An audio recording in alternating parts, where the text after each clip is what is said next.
All right, well, looks like we're back at it. You know how much I love these videos. I'm sure you all love them as well.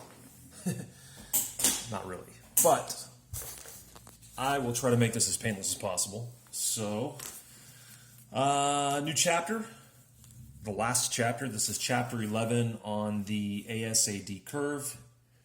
So, let's title that appropriately, A.S.A.D model. A.S.A.D, let me see, I might get a little closer, might be better. So the AS part stands for aggregate supply.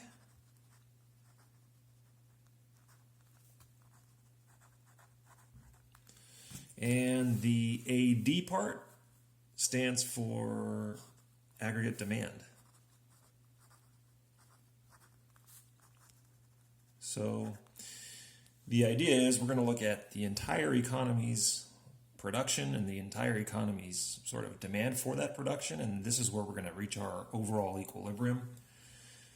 So in order to do that, we are going to need to look at our separate components that we've looked at so far. So first is the IS curve, and again, we're looking at y tilde is equal to A bar minus B bar times the cost of capital RT minus R bar. So that's IS curve. We need something that tells us how RT is set, so we're just going to call that monetary policy.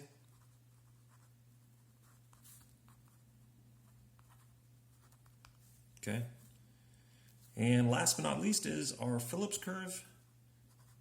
The change in inflation is proportional to the output gap y tilde, and we have our oil price shock.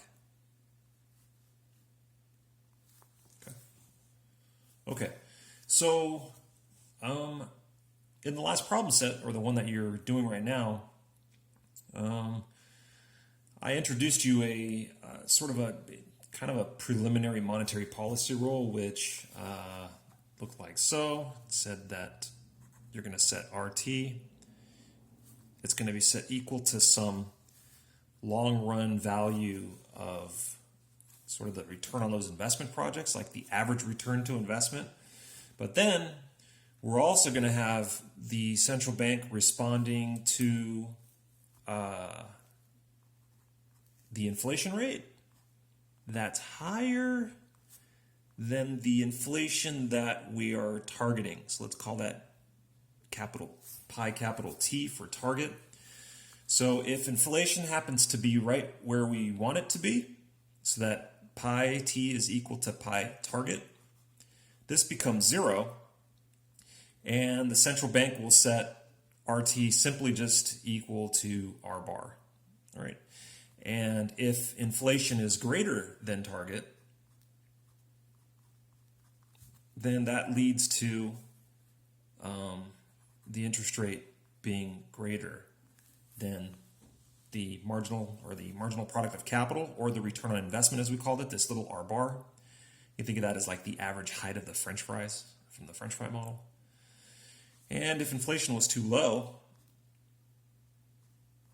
say it's below target, we're going to want to step on the gas and lower interest rates below R bar. Okay? So then what we can do is we can take this monetary policy rule here and we can re-express it as just RT minus R bar is equal to M bar times pi T minus pi bar, or pi capital T for target. And also don't forget, just to fill in this piece of information, that M bar tells you how aggressive, how quote unquote aggressively the central bank attacks inflation.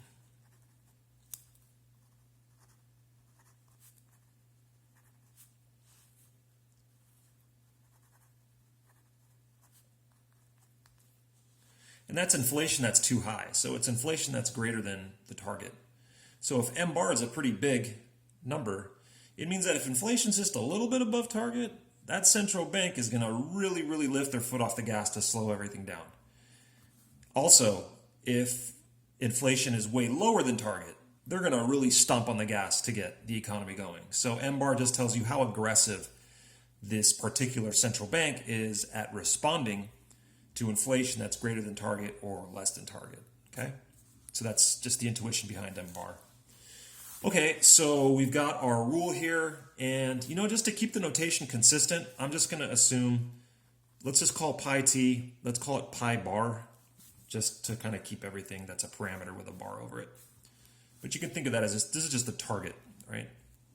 So we're going to have RT is going to be equal, darn it, RT minus R bar is going to be equal to M bar times pi t minus pi bar.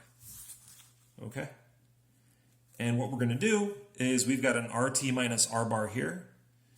We've got an RT minus R bar in the IS curve. So we're going to substitute this rule into the IS curve. So substitute into IS curve.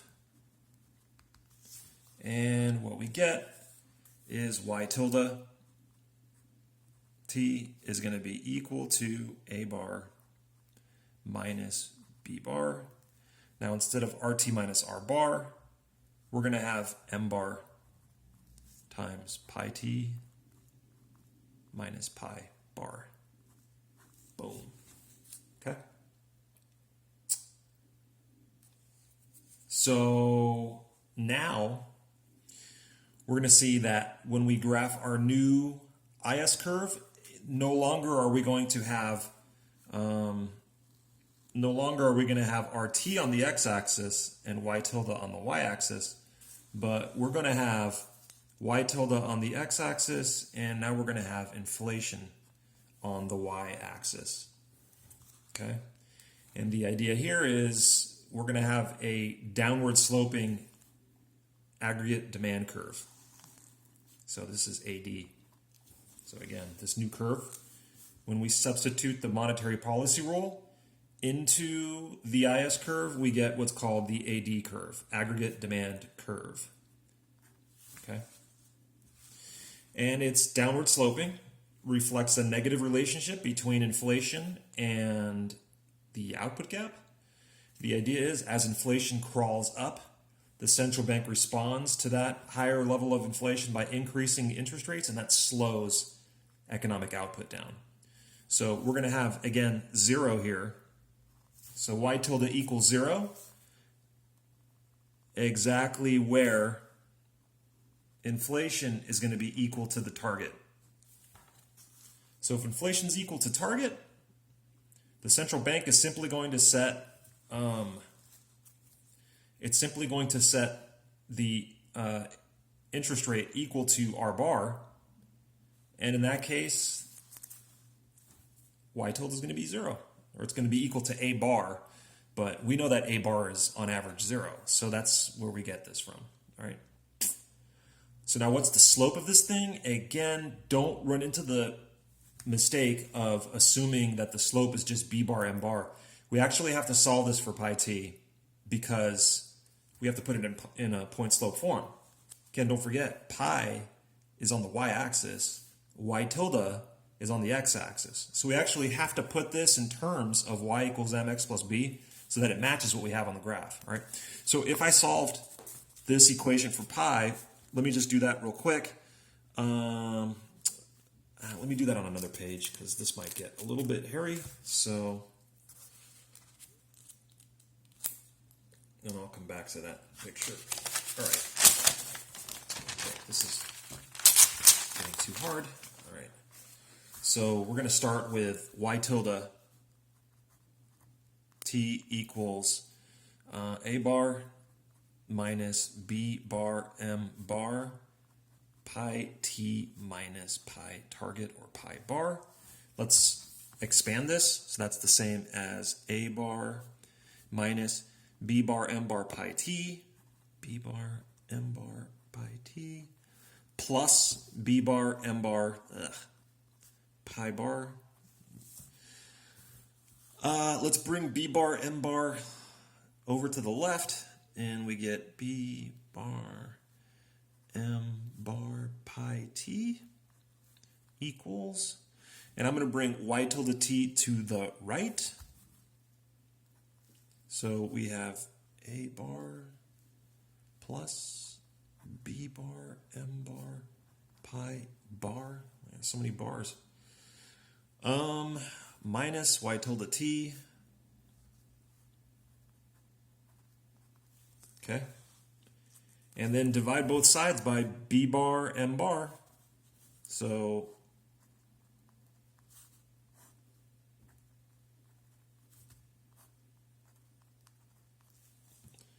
and when we do that, we get a little closer here. We get inflation is equal to, I'm just going to keep that as our intercept term, A bar plus B bar M bar divided by B bar M bar minus 1 over B bar M bar times y tilde t. So now we have it in quote unquote y is equal to mx plus b form. So when we look at that graph, and I'll just put it here again, we've got that graph.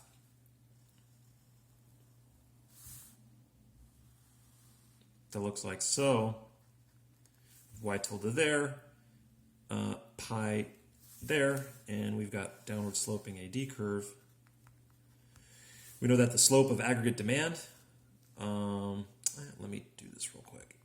So this is at 0 where inflation is at the target, pi bar. So the slope of this thing is negative 1 over B bar times M bar. Okay? So, like, what happens, for example, if the central bank becomes way more aggressive? So that's a question you could ask yourself. What happens to the AD curve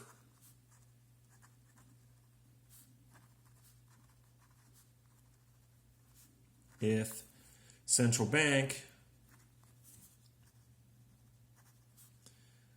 attacks inflation, or let's just say central bank responds more aggressively to the difference between inflation and the target? So how do we model that? That's going to be an increase in M bar, so M bar goes up. Okay. We're going to have a flatter slope, or are we going to have a steeper slope? Well, when we look at the slope here, if M bar goes up, that means this whole fraction goes down, and we get a flatter curve. So when we draw our new AD curve, right? Let's draw this new one here. Sorry, we're going to have a flatter curve. And let's say this is 0, and that occurs where pi is equal to pi bar. So we can see here is that if M bar increases, we get a flatter curve, and that shows us that if inflation goes up just a little bit high, the central bank is like really going to respond to that, and output's going to fall big time. It's going to go from here to like way down here to try to get inflation under control. Likewise, if inflation's too low, let's say it's way down here, central bank is going to really step on the gas, lower interest rates so much that y tilde is going to shoot way out to here. All right, those are like really big swings in output to try to get inflation either to fall or to try to get inflation either to really rise. And it's just a result of the central bank really trying to get inflation to, be at the target. So, again, we're going to see a much more aggressive response as illustrated by this flatter curve. Versus if we had something like this where you can see here, what I did was the changes in inflation were like 1 cube difference in size, or one little square here.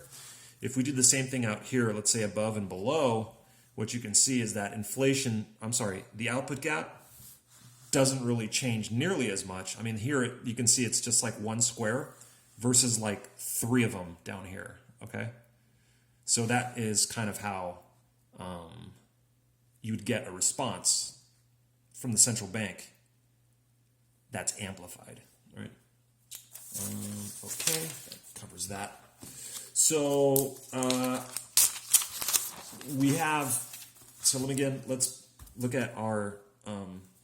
let's look at our point slope form. So we've got both versions. We have y tilde t equals a bar minus b bar m bar pi t minus pi bar. And we have pi t is equal to a bar plus b bar m bar over b bar m bar minus 1 over b bar m bar. So what we can see here is that these terms, this is the intercept term. So these things also shift. They shift the, it's an intercept term. So the shifter here is still going to be a bar, right? So if a bar goes up and down, that's also going to shift our AD curve. So again, y tilde, inflation. We've got AD here. I think I'm missing something here. I think I did something screwy. Hold on.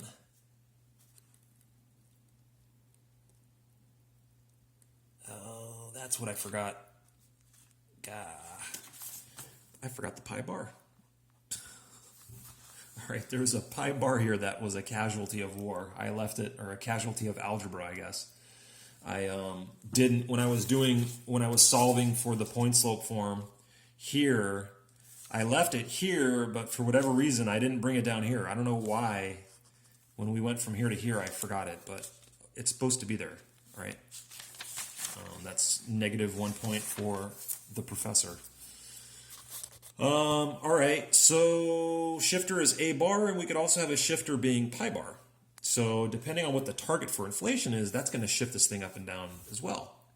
So we have pi bar here, and that's 0 there. All right, so let's say if a bar increases, and that could be as a result of any of the a bars changing. So a bar C, a bar I, a bar G, a bar EX, a bar imports. Any of these change, that's going to impact a bar. So that's just a demand change or a shock to demand. And what we're going to get here is, as you can see, a bar is here. If a bar goes up, that's an increase in the intercept for all y tilde t's. So then we're going to get a shift up from there to, let's say, here, right? It could be AD1, this would be AD2. Get a shift upwards, right? So now at the same target, we are going to have a positive output gap now, y tilde. It's going to shoot out that way. And that's just indicating that, when you have an increase in demand, people want to buy more things. So again, remember, don't forget, because of our y equals C plus I plus G plus net exports identity, that an increase in demand or an increase in the right-hand side has to be met by an increase in production. So when we have an increase in demand, we're going to produce more. How do you produce more? Well, you're going to have people work more. You're going to have to pay them to work more, hire more people. That's going to create more income in the economy. It's going to feed back into the system. We're going to have an increase in the output gap. The economy will be producing at a higher capacity, right? This will inevitably lead to higher levels of inflation, which is the other side of the model. That's the aggregate supply side, is how firms respond by increasing their prices. But for now, this is the demand side, because again, this is the AD curve. If we have a shock to demand which increases or shifts the curve up, we're going to have a change in the output gap, right? It'll be positive. Okay.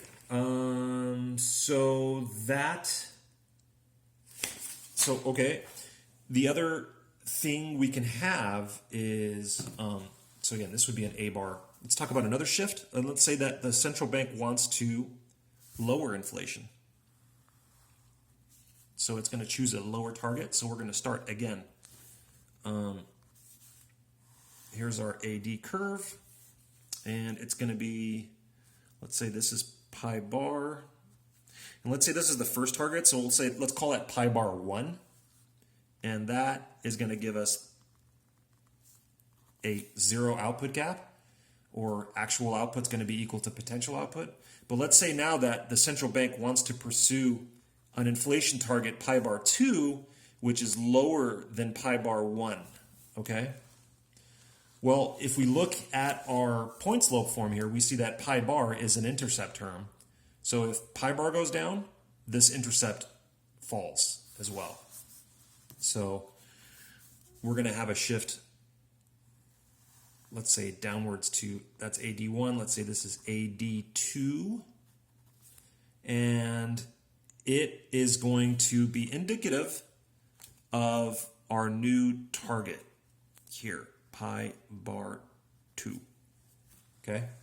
So that's how far down it's going to shift, because like we said, if inflation is going to be equal to our new target, then the central bank's not going to respond by changing the interest rate up or down, and we're going to be back at y tilde is equal to 0, or we're going to have a 0 output gap there, okay?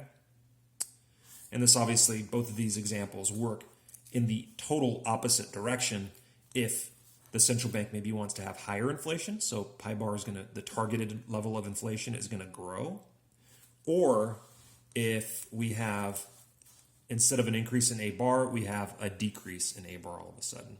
All right, both of those are equivalent in one direction or the other. The logic is the exact same. All right. Okay, so let me stop the video there, and then the next video we'll talk about the aggregate supply curve, and then I think we're going to be putting these together. All right, I will upload this now. Hopefully it gets to you soon. So